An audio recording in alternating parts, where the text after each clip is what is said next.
Ravi Prakash Siliconandhra hospital Kuchipudi super speciality వైద్య సేవలు పూర్తిగా ఉచితం. మాకు 4,000 రూపాయలు పెన్షన్ 1,000 రూపాయలు పెంచి 3 నెలల పెన్షన్ 7,000 రూపాయలు రేపు 1వ తారీఖు నుంచి ఇస్తున్నారు చంద్రబాబు నాయుడు గారు. మాకు చాలా సంతోషంగా ఉంది. అతను వస్తే బాగుంటుందనేసి అతనే వచ్చారు. మాకు హాయిగా ఉంది, ఇక ఏం కష్టాలు ఉండవు. 1,000 రూపాయలు పెంచి 3 నెలలు కూడా ఇచ్చేస్తామనేసి ఇచ్చారు. ఆ మాట ప్రకారంగా చేస్తాను అతను అనుకున్న టైంకి. వాళ్ళు 3,000 రూపాయలు పెంచి 4,000 రూపాయలు 4 సంవత్సరానికి 250 రూపాయలు పెంచారు. అలాగా 4 తప్పాలుగా ఇచ్చారు. అని కరెక్ట్గా గవర్నమెంట్ ఇదైనప్పటికీ అయినా 4,000 ఇచ్చారు. ఈయన ముందే పెంచారు, 3,000 ఇచ్చారు. ఈయన ముందే పెంచారు 4,000, 1,000 రూపాయలు ఎక్స్ట్రా ఇచ్చారు. 3,000 దీనికి ఇచ్చారు చంద్రబాబు నాయుడు గారు. రాష్ట్రానికి భారమైన ఆయన చేసిన అప్పులు, ఆయన చేసిన ఎన్ని బోల్డ్ వేల కోట్లు అన్నీ లాస్లో ఉన్నారు. అయితే మనం పోలవరము, అమరావతి అది ముందు పని చేస్తాను చంద్రబాబు నాయుడు గారు. ఏ కష్టమైనా నేను గవర్నమెంట్ తీసుకొస్తాను, ఎలాగైనా కష్టపడైనా సరే నేను చేస్తాను అనేసి సంపాదించి, మనం రూపాయి సంపాదించి పావలా ఖర్చు పెట్టాలి. అలా సంపాదించాలి. మనం సంపాదించి మనం ఖర్చు పెట్టాలా. సంపాదన లేకుండా ఖర్చు పెడితే ఇలాగే ఉంటుంది. రుషికొండ ఎన్ని ఉన్నాయంటే 1,000 కోట్లు లేచి కట్టించారు. ఎవరి సొమ్ము అది? ఎవరి సొమ్ము అండి? రుషికొండ అదిను. ఇప్పుడు జిల్లాకు కార్యాలయం కట్టించారండి 20 కోట్లు. మళ్ళీ వచ్చి మీదని వాళ్ళు ఎంత అందంగా సీలింగ్ ఫ్యాన్లు ఇవన్నీ వేసుకొని చేస్తాండ్రు. అది గవర్నమెంట్ సొమ్మే కదండి. 1,000 కోట్లు అంటే ఇప్పుడు ఇతను తీయాలంటే మళ్ళీ లిక్కర్లోనూ కూడా చాలా ఎక్కువ ఉంది. లిక్కర్ కుంభకోణంను లిక్కర్లో చాలా ఎక్కువ ఉంది. లిక్కర్ పనికిరాని మందు పెట్టేసి జనాలు చంపేస్తాండ్రు. ఇతనే మొన్న స్టేట్మెంట్ ఇచ్చారు, మేము మంచి మందు ఇస్తాం. అయితే మందు అన్ని దానికి ఎత్తకూడదు, కానీ ఎత్తినట్టు అతను చేశాడు. మందు అన్నీ ఎత్తకూడదు, ఎందుకంటే ఇంపార్టెంట్ విషయం అది. ఎత్తడానికి అతను చేశారు మందు. లేకపోతే వీళ్ళు ఎత్తారు, లేకపోతే ఎత్తరే. వాళ్ళు బాగుంటే ఎత్తరు కదండి సార్. అది మేము చెప్పుకున్నది. అసలు పెన్షన్లో పుట్టించింది తెలుగుదేశం ప్రభుత్వం. అప్పుడు 83లో అన్న నందమూరి తారక రామారావు గారు నెలకి 30 రూపాయలు పెన్షన్ ఇచ్చేవారు. ఆ రోజులు ఏంటంటే పావలకు కూడా టీ దొరికేది, పావలకి 2 ఇడ్లీ ఇచ్చేవారు. మరి అదేవిధంగా చంద్రబాబు నాయుడు గారు 75 రూపాయలు చేశారు. 75 రూపాయలు చేసి 200 చేశారు. 200ని ఎట్ ఏ టైము 1,000 రూపాయలు చేశారు.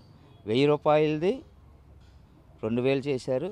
ఈరోజు ఈ దగాకోరు జగన్మోహన్ రెడ్డి వచ్చిన తర్వాత 3,000 చేస్తానని 5 సంవత్సరాల్లో నెలకి సంవత్సరానికి 250 రూపాయల చొప్పున పెంచుకొచ్చారు. అలాగా 1,000 రూపాయలు పెంచడానికి 5 సంవత్సరాలు పట్టింది. మళ్ళీ చంద్రబాబు నాయుడు ప్రజల కష్టాలు చూసి ఈ బాధల్లో ఉన్నారనేసి ఇది హయవలదనేసి 1,000 రూపాయలు ఎక్స్ట్రా చేసి ఏప్రిల్లో మాట ఇచ్చారు.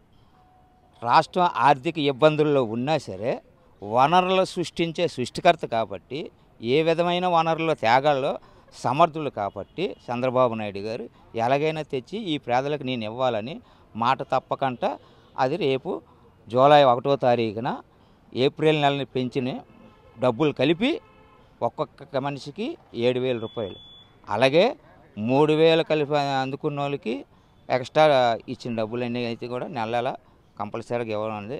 అలాగే సూపర్ సిక్స్లో ఏ కార్యక్రమాలు అయితే పెట్టారో ఫస్ట్ డిఎస్సి మీద సంతకం అన్నారు.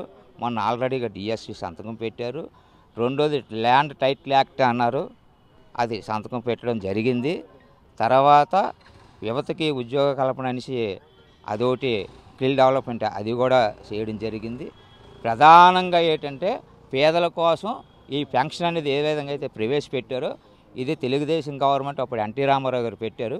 మళ్ళీ అదే పెన్షన్ ఈ రోజు వరకు కూడా చంద్రబాబు నాయుడు ముందుకు నడిపించి ఎన్ని ఆపదలు వచ్చినా, రాష్ట్రం ఎన్ని ఇబ్బందులు పడినా సరే అతను ఎక్కడెక్కడ అయినా సరే అప్పులు చేయకుండా సంపద సృష్టించి ప్రజలకు పంచిపెట్టే సామర్థ్యం గల ఏకైక నాయకుడు చంద్రబాబు నాయుడు కాబట్టి ఆ నమ్మకం మాకుంది. మాలాంటి పేదలందరినీ ఆదుకునే శక్తి అతనికి భగవంతుడు ఇవ్వాలని, నిండి 100 ఏళ్ళు ఆయుష్ ఇవ్వాలని, ఇంకా 20 సంవత్సరాలు సీఎంగా ఉండాలని మేమైతే కోరుకుంటున్నాం. ప్రభుత్వం అంటే ఇప్పుడు సూపర్ 6 తాలూకా కార్యక్రమంలోనే చెప్పినట్టుగా చంద్రబాబు గారు రాగానే ఆయన మాకు ఇంతవరకు 3,000 వరకు ఇచ్చారు. అక్కడి నుంచి ఆయన ఏంటన్నారంటే ఏప్రిల్ నుంచి జూలై వరకును ఈ 3 నెలలు కలిపి 7,000 మాకు ఇస్తామని చెప్పిన మాట ప్రకారంగా ఈరోజు ఈ సీనియర్ సిటిజన్స్కి మాకు పెన్షన్ రూపంలోనే 1వ తారీఖున మాకు ఇస్తున్నారండి. చాలా సంతోషం ఉండేది మాకు. మాలాంటి వాళ్ళకి అందరికీ ఒక మంచి ఒక ఒక ఇది మాకు దొరికిందండి, ఒక ధైర్యం ఉండడానికి చేయడానికి. ఆయన చేసినవన్నీ కూడా అండి మంచి కార్యక్రమాలేనండి. అది ఇంకా ఆయనకు మించిన అనుకోడు నాయకుడు ఇంకా రాలేరు. ఇంకా ఆయన ఇలాంటి ఆయన ఇంకా 20 సంవత్సరాలు కాదు 30 సంవత్సరాలు ఉన్నా సరే మన రాష్ట్రం ముందుకు వెళ్ళడానికి అనుకోవడం మంచి అవకాశం ఉంటుందండి సార్. ఇప్పుడు ఎంతకు ముందున్న ప్రభుత్వం వల్ల రాష్ట్రం ఆర్థికంగా చాలా వెనకబడిపోయింది. అయినా సరే దాన్ని తట్టుకొని అనుకోని మళ్ళీ ఇంతమందికి మళ్ళీ 3 నెలలు కలిపి 7,000 రూపాయలు, తర్వాత మిగతా కార్యక్రమాల్లో కూడా డబ్బులు పెంచే వాళ్ళకు కూడా ఇచ్చిన దాన్ని బట్టి ఆయన ముందుకు వచ్చి ఆయన ఇచ్చారండి. అది చాలా గొప్పతనం అండి. అది మాకు చాలా సంతోషంగా ఉందండి సార్. అది ఆయన నాయకత్వం 10 కాలాల పాటు వర్ధిల్లాలి. అయ్యా, ఈ పెన్షన్ విధానంలోనే చంద్రబాబు నాయుడు గారు చాలా అనకూడదు కానీ గొప్పగా చేసినట్టుగా నేను భావిస్తున్నాను. రెండో విషయం ఏమిటి అంటే, ఇప్పుడు ఆర్థిక పరిస్థితి బాగలేదు కాబట్టి అతను అంత ధైర్యంగా చేయడంలోనే గొప్పతనం ఉంది. అతను ఇన్ ఫ్యూచర్లో కూడా దాన్ని చక్కగా ఇచ్చేస్తారని భావిస్తున్నాను. ఇంకా అందరికీ కూడా పెద్దవాళ్ళకి వాళ్ళకి కూడా ఈ పెన్షన్లో మార్పు తెచ్చి నెలకి 1,000 రూపాయలు పెంచి 4,000 రూపాయలు పెన్షన్ ఇవ్వడంలో చాలా గొప్పతనం ఉంది. ఎప్పుడు అనకూడదు కానీ 250 5 సంవత్సరాలకి పెంచాడు. దానికి దీనికి చాలా తేడా ఉంది కదా. చంద్రబాబు నాయుడు గారికి కంగ్రాట్యులేషన్స్.